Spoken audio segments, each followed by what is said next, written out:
আমাদের একটি সমস্যা রয়েছে, সেটি হলো যে আমরা ইংরেজি শেখার সিদ্ধান্ত নিয়েছি, কিন্তু মূল প্রবলেমটা হলো যে আমরা কোথায় শিখবো, কিভাবে শিখবো এবং কিভাবে শুরু করব, এই বিষয়গুলো নিয়ে দ্বিধাদ্বন্দ্বে থাকি। আজকে এই বিষয়গুলো আমি ভিডিওর মাধ্যমে ক্লিয়ার করব। প্রথমতই আপনাকে জানতে হবে আপনার লেভেলটা কোন পর্যায়ে আছে। বেসিক অথবা প্রি ইন্টারমিডিয়েট, ইন্টারমিডিয়েট অথবা অ্যাডভান্স। এটা জানা খুবই গুরুত্বপূর্ণ। কারণ আপনার লেভেল অনুযায়ী আপনার গাইডলাইন প্রয়োজন। প্রথমত আপনি কিভাবে বুঝবেন যে আপনার লেভেলটা কোনটা? সাপোজ আপনার গ্রামার বুঝতে এবং ইংরেজি কথা শুনতে, বুঝতে সবকিছুতে প্রবলেম ফেস করেন। তার মানে আপনার বেসিকে সমস্যা রয়েছে।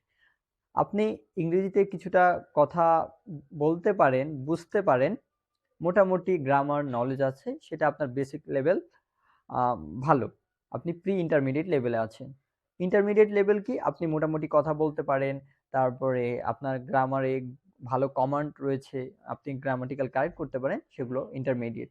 সো প্রথমেই আপনাকে আইডেন্টিফাই করতে হবে আপনার লেভেলটা কোনটা। আমাদের বেশিরভাগই আমাদের প্রি ইন্টারমিডিয়েট এবং বেসিক লেভেলে থাকে। সো তারা কি করবেন, আপনি কাদের হেল্প নেবেন বা কোথায় আপনি পরিকল্পনা করবেন যে আপনি কিভাবে ইংরেজি শিখবেন। প্রথমতই আমাদের হাতে মোবাইল ফোন রয়েছে, সেখানে ইউটিউব রয়েছে।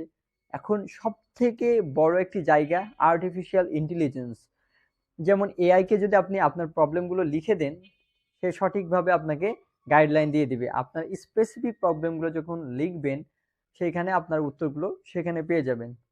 দ্বিতীয় যে ধাপটা গুরুত্বপূর্ণ, আপনি পরামর্শ নেবেন এমন একজন মানুষের কাছ থেকে যিনি এক্সপার্ট এই বিষয়গুলোতে।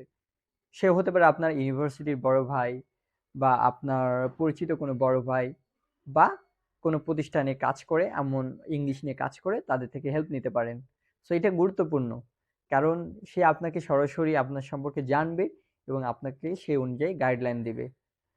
সো এইভাবে আপনি পরামর্শ নেবেন। ধরেন আমরা যদি পরামর্শ না নিয়ে নিজের মতো করে আমরা পড়তে যাই, সেক্ষেত্রে বা কোনো গাইডলাইন না নিয়ে পড়তে যাই, সেক্ষেত্রে আমরা বিভিন্ন সমস্যার সম্মুখীন হব। সো আমরা সঠিকভাবে শুরু করার জন্য অনলাইনের হেল্প নিতে পারি, অথবা আপনার পরিচিত কোনো ভাই বা কেউ থাকলে তার পরামর্শ নিতে পারি। আমি আমার একটা গল্প শোনাই। আমি যখন ইংরেজি পড়া শুরু করি, সেই সময় আমি অনেক প্রবলেম ফেস করি। আমি কিন্তু অনেক বই পড়েছিলাম, 12 থেকে 14টা এরকম বই আমি পড়ি, সাইপ্রাসের বইগুলো পড়েছিলাম।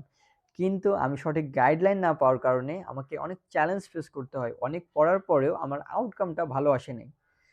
আমি যদি একটা সঠিক গাইডলাইন পেতাম, তাহলে সেই সময় আমি ভালো ইংরেজিতে কথা বলতে পারতাম এবং ইংরেজিতে আরো এক্সপার্ট হতে পারতাম। আমাকে অল্প সময় নিতে হতো, কিন্তু আমাকে দীর্ঘ একটা সময় নিতে হয়েছে ইংরেজি শেখার জন্য। সো গাইডলাইন এবং সঠিক পদ্ধতিটা খুবই গুরুত্বপূর্ণ ইংরেজি শেখার জন্য। সো আপনি ইংরেজি শেখার পরিকল্পনা করেছেন, আপনি এখন অনলাইন ইউটিউব টিউটোরিয়াল থেকে বিভিন্ন জায়গা থেকে আপনি গাইডলাইন নিবেন এবং সেই অনুযায়ী কাজ করবেন। অথবা সবথেকে ভালো হবে আপনার পরিচিত কোনো ভাই বা কোনো ট্রেনিং সেন্টার হতে পারে, বা যেকোনো জায়গায় গিয়ে আপনি কারো থেকে পরামর্শ নিয়ে সেই অনুযায়ী কাজ শুরু করেন। তাহলে দেখবেন আপনার ইংরেজি শেখা আরো সহজ হয়ে গেছে এবং ইংরেজিতে ভালো করছেন। একটা লাস্টে একটা বিষয় বলবো, সেটা হলো, হ্যাঁ, আপনার গাইডলাইনটা কিন্তু সঠিক একটা ভালো মানুষের কাছ থেকে নিতে হবে, যিনি এই বিষয়ে এক্সপার্ট। ভুল মানুষের কাছ থেকে নিলে আপনার বিভিন্ন সমস্যার সম্মুখীন হতে হবে। Thank you.